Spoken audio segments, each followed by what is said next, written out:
চকবাজার আমাদের হ্যাঁ আর ওটা কি বাজার চকবাজারে যে প্রচার করেছিলেন সেই চকবাজারে আজকে বিধায়ক প্রচারে গেছিলেন এবং যে অভিযোগ করেছিলেন মানি ব্যাগ দেওয়ার কথা সেই মানি ব্যাগ সেখানে বিলি করেছেন।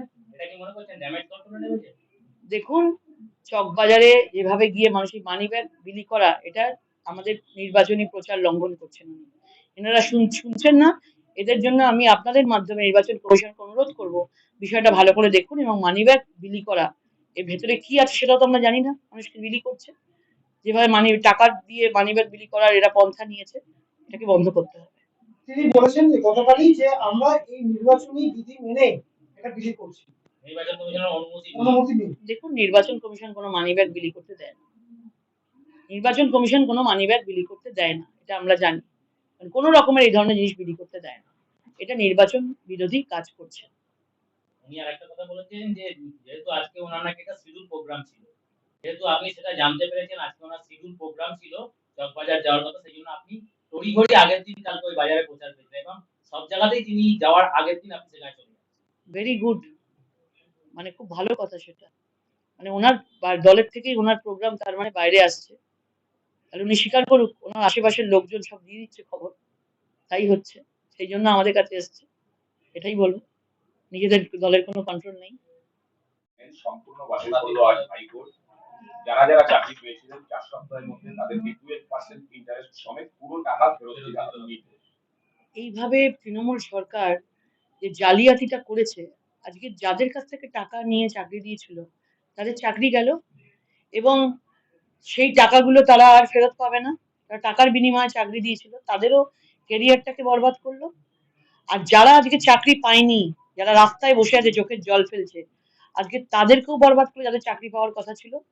মানে শুধুমাত্র নিজেদের পকেট ভরবার জন্য এইসব ভবিষ্যৎকে, এইসব লোকজনদেরকে এরা রাস্তায় নামিয়ে দিল। আজকে সিবিআই তদন্ত করলে এই যারা যারা চাকরি আজকে বাতিল হয়েছে তাদের মুখ থেকেই আপনারা কাহানি শুনবেন, যে গল্প শুনতে পাবেন যে কারা কারা টাকা নিয়েছে। আজকে যারা টাকা নিয়েছে সেই টাকাগুলো তাদেরকে তারা ফেরত নিক এবং সেই ফেরত নিয়ে সেইটা দিয়ে তারা টাকাটা যাদেরকে যে স্যালারির কথা বলা হয়েছে তারা দিক, সেই টাকাটা ফেরত দিয়ে তারা নিজের পকেট থেকে দেবে কেন? যাদেরকে টাকা দিয়ে তারা চাকরি নিয়েছিল, আমি বলবো প্রত্যেকে নাম বলুক, তাদের কাছ থেকে টাকা নিয়ে আসুক, সেই টাকা তারা সামনে নামটা নিয়ে আসুক, তদন্ত হোক এবং সেই টাকা দিয়েই তারা, স্যালারির টাকা বলা হচ্ছে না, সেই টাকাই তারা ফেরত দিক। এবং এর একটা বিহিত হওয়া দরকার আছে।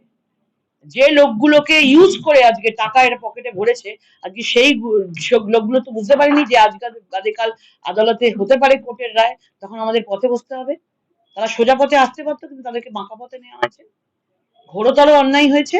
এবং পুরোপুরিভাবে সিবিআই তদন্তের প্রত্যেকটা যারা চাকরি প্রার্থী, যাদের চাকরি বাতিল হলো, তারা প্রত্যেকটা সঠিক কথা, সোজা কথা তারা সামনে মিডিয়াকে মানুষের সামনে রাখুক, যে কারা কারা এই ধরনের নোংরামো টাকা লুট করেছিল। আমরা নিশ্চিত এর জন্য তৃণমূলের নেতা মন্ত্রী সবাই যুক্ত আছে। এইখান থেকে যে শান্তনু, কুন্তল, অয়ন, এই যে নিয়োগ দুর্নীতিতে পুরো যে একদম চক্র কাজ করেছিল, শুধু তারা একা আছে? তাদের মাথায় কেউ নেই? কোটি কোটি টাকা বানিয়েছে। কালকে গুরুদাস চট্টোপাধ্যায়ের আত্মহত্যার কথা আমরা বলেছি, যে সেই সব নিরীহ লোকেদের কাছ দিয়ে জনতার কাছ থেকে টাকা নেওয়া হয়েছে চাকরি দেবো বলে।